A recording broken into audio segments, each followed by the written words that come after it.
Miami at 10-3. David Carr still has a little work to do at 8-5, but just 2 games back from that second spot. Not all is lost, my friends. Let's pick this one again, you guys. David, you go first. Thanks for the positivity. I appreciate the positivity, MJ. It makes me feel better. I'm going to go with the Bills just because of what you talked about earlier and what you heard. Josh Allen has the ability to make dynamic plays. So I think this game will be a little bit tighter than we think, and he's going to make one more big play than the 49ers quarterbacks. I'm going to go 28-20. I'm going with the 49ers. You heard Omar talk about violent play. They are the most physical team, especially on offense. They will run the football. Once their pass catchers get the ball in space, they punish you. And the Bills' defense is giving up a lot of points in the second half. That's trending in the wrong direction. So I'm going to go with the most physical team that's going to wear them down, 49ers. You know, I'm going to go with the home team. Who's the home team? 49ers. You know what, Kyle Shanahan, he's doing a heck of a job. All the adversity. For some reason, this team is resilient, and they're confident, and they're going to say, you know what, I don't care when or where we're playing. And the Bills, they've won 4 out of 5, but not convincingly all the time. I think the Niners sneak up on them and get the win, 27-24.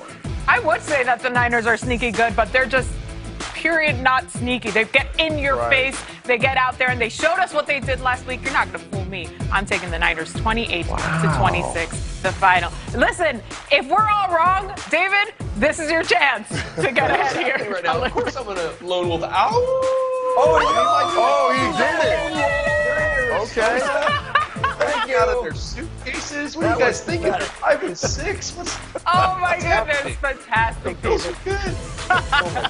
All right, let's look at the NFC playoff picture, reminding you guys at home at how this scenario is looking right now. So the 49ers very much still in it. If they win tonight, they'd be at 6-6, along with the Cardinals and the Vikings. They'd be fighting for that new 3rd wild card spot. So Mooch, this is the big question here. How is this going to shape out? What is the final NFC playoff picture? The final. The final. That's it. So this is how it's going to be, people, all right? Listen up. All right, that's kind of the order right now. You know, we're going to rearrange the top. Because number 1 will be the Green Bay Packers. All right? And say, why, Mooch? Are you crazy? They're in the 2 seed right now. They've already beaten the Saints head-to-head, right? And I think they're going to win out.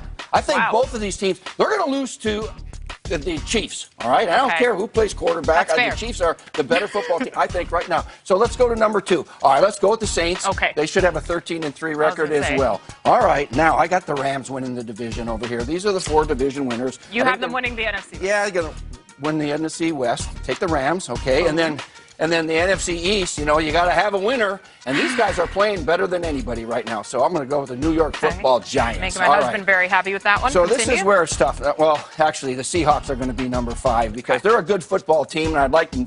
They're starting to play better on defense, but man, they got to win the games they're supposed to win. Okay, not just close out, win. Win the games. Okay, when you look at the Bucs schedule, the Bucs now they can win. Now they can win out. They can win out. The Vikings, Atlanta twice they play, and Detroit. So I'm going to put the Bucs in there, 6.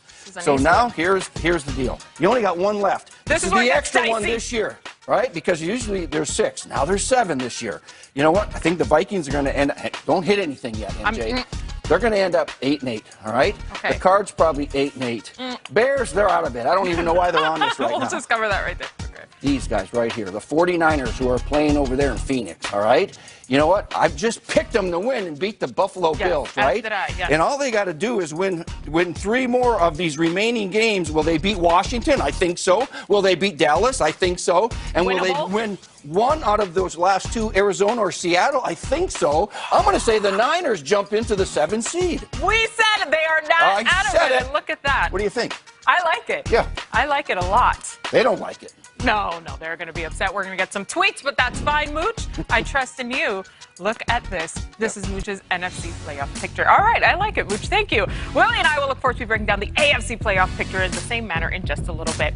Don't forget, this is NFL Total Access. I'm MJ Acosta-Ruiz, Mooch, here on Mondays. And up next, it's time to give out our awards for the best performances of the week. It's called the Waller Alert. Correction, I'm sorry, the Baller Alert. But a few more games like that one, Darren, and you never know. That's next.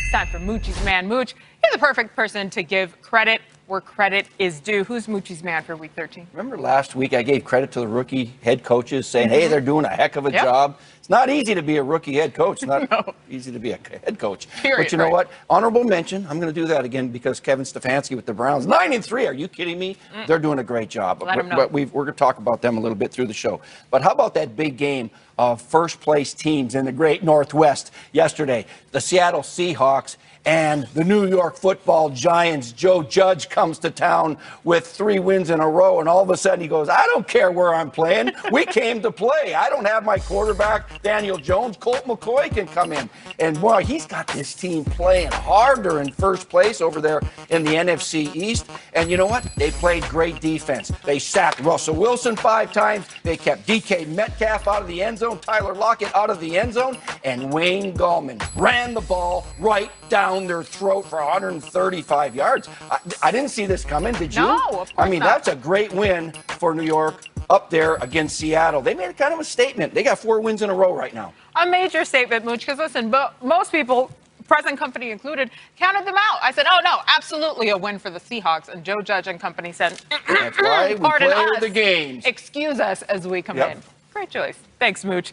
All right, as we continue here on NFL Total Access, let's take a look at your top fantasy performance. Darren Waller, unbelievable game, 45 fantasy points for you. Corey Davis on there too, Devontae Adams. Derek Carr, you heard that, David? Baker Mayfield is on the list as well. Travis Kelce rounding it out with 27.6. It's time for Baller Alert. Willie and David, go on. Tell us who it is. I like the horns. We got to get some music, Sarah, so we can really get our groove on. All right, David, I see you smiling, so hopefully you got some new ballers inside the club so, we can blow things up. Who you got first? We do, and it starts with the Colts, and I couldn't pick one. I was looking at Phillip Rivers had a great first half, and then Taylor, and then T.Y. showing up, making plays on the sideline. So I just picked all 3, the triplets. I love having the triplets. I used to watch the Cowboys back in the day, watch Aikman, Irv, and Emmett, and they'd run around all over the place.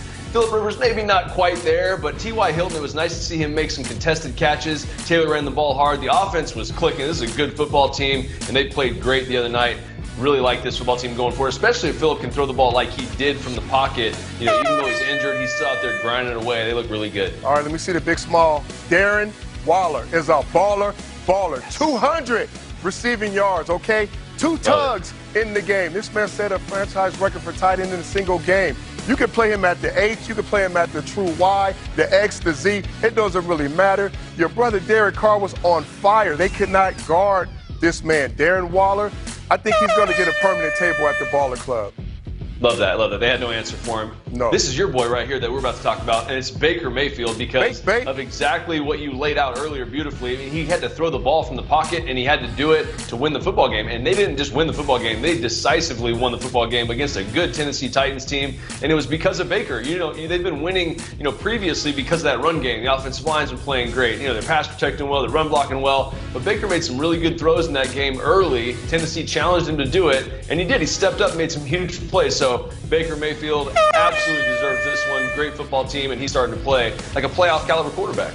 How about the Giants defense? One of my favorite players, Lawrence Taylor, played in this defense. And since they've been on a 4-game winning streak, they have been strictly just balling. 12 points to Russell Wilson. Who does that to Russell? In the last 3 weeks, they're only giving up 46 points, okay? Since week 9, 10 takeaways. They are balling on every level. They're getting after the quarterback. They sacked Russell Wilson 5 times. They're getting off the football field, and they're not allowing 100-yard rushers. Giants, stand up. Is it easy to replace a Hall of Fame quarterback? Apparently, Taysom Hill just rolls in, and they called him a running back, and he decided that he's going to figure this whole quarterback thing out. So he starts throwing touchdown passes, and now he's not only making plays with his feet, which he has been all year, but now he's dropping back and looking like he knows what he's doing, looking down the field, making big throws in the intermediate level. I mean, Sean Payton's got to be ecstatic having this guy just hanging out right there, waiting for Drew Brees, to maybe miss a couple games, and in walks this one. So if you think about it, though, I mean, these guys are undefeated when Drew Brees isn't on the field in the last 2 years. Teddy Bridgewater did it, Taysom did it. So that's a good football team, but Taysom's really taken this opportunity and kind of elevating his level of play. That's a big-time player, big-time player. Hey, Justin Jefferson, talk about another big-time player. Are we letting rookies in the club? 9 receptions, $121 I think with so. a receiving touchdown. He already has 7 touchdowns. I know Stephon Diggs is a beast, and he's with another team now, but they are not missing a beat with this young man. His route running, his catching ability, his ability to break away and make those big catches. And when you can't guard Mike Thomas shouting you out on Twitter, talking about you should be the rookie of the year, hey, you're doing something good. Now, Chase Claypool and a couple other guys might have something to say, but right now, you're getting a lot of love, Justin Jefferson. Keep balling. Welcome to the club. MJ, I'm throwing the R baller. Take over. Thanks, Willie. All right, Mooch, let's give him an update here on this Washington Steelers game. Look at that big bend that was on 3rd and 14 to Deontay Johnson for 16 yards. Then he's going to pitch it on over. He flipped that thing underhand like Patrick Mahomes. You like that, huh, Coach?